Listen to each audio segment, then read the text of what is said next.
Hello, guys. A very good evening to all of you. I'm seriously overwhelmed that you liked and viewed my chapter 1 of this novel, and I'm seriously happy, and your views encouraged me to read the second chapter of this novel. The novel is Pride and Prejudice, and it's the second chapter, beautifully written by Jane Austen. Mr. Bennet was among the earliest of those who waited on Mr. Bingley. He had always intended to visit him, though to the last always assuring his wife that he should not go. Until the evening after the visit was paid, she had no knowledge of it. It was then disclosed in the following manner. Observing his second daughter employed in trimming a hat, he suddenly addressed her with, "I hope Mr. Bingley will like it, Lizzie." "We are not in a way to know what Mr. Bingley likes," said her mother resentfully, "since we are not to visit." "But you forget, mamma," said Elizabeth, "that we shall meet him at the assemblies, and that Mr. Long had promised to introduce him. I do not believe Mr. Long will do any such thing. She has two nieces of her own. She is a selfish, hypocritical woman, and I have no opinion of her." "No more have I," said Mr. Bennet, "and I am glad to find that you do not depend on her serving you." Mrs. Bennet designed not to make any reply, but unable to contain herself, began scolding one of her daughters.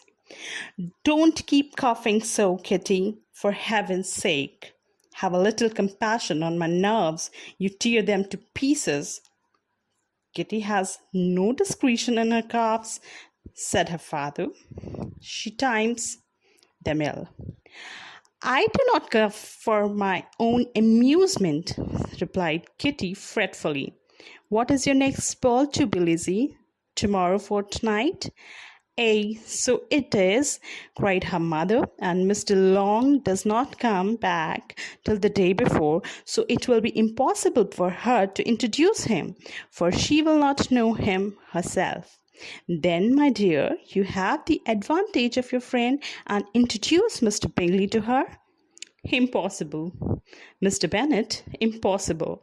When I am not acquainted with him myself, how can you be so teasing?" "I honour your circumspection. A fortnight's acquaintance is certainly very little. One cannot know what a man really is by the end of a fortnight. But if we do not venture, somebody else will. And after all, Mr. Long and her nieces must stand their chance. And therefore, as she will think it is an act of kindness, if you'll decline the office, I will take it on myself."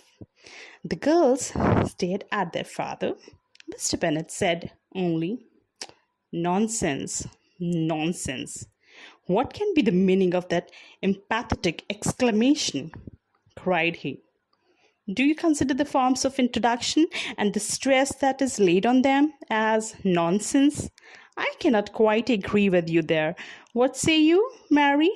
For you are a young lady of deep reflection, I know, and I read great books and make extracts." Mary wished to say something very sensible, but knew not how. While Mary is adjusting her ideas, he continued, "Let us return to Mr. Bingley." "I am sick of Mr. Bingley," cried his wife. "I am sorry to hear that, but why not you tell me so before?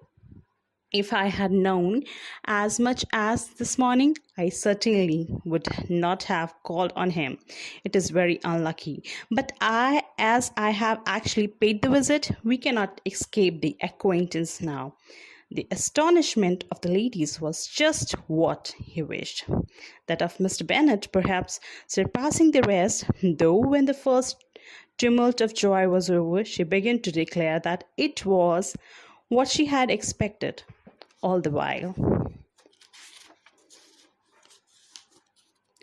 How good it was in you, my dear Mr. Bennet, but I knew I should persuade you at last.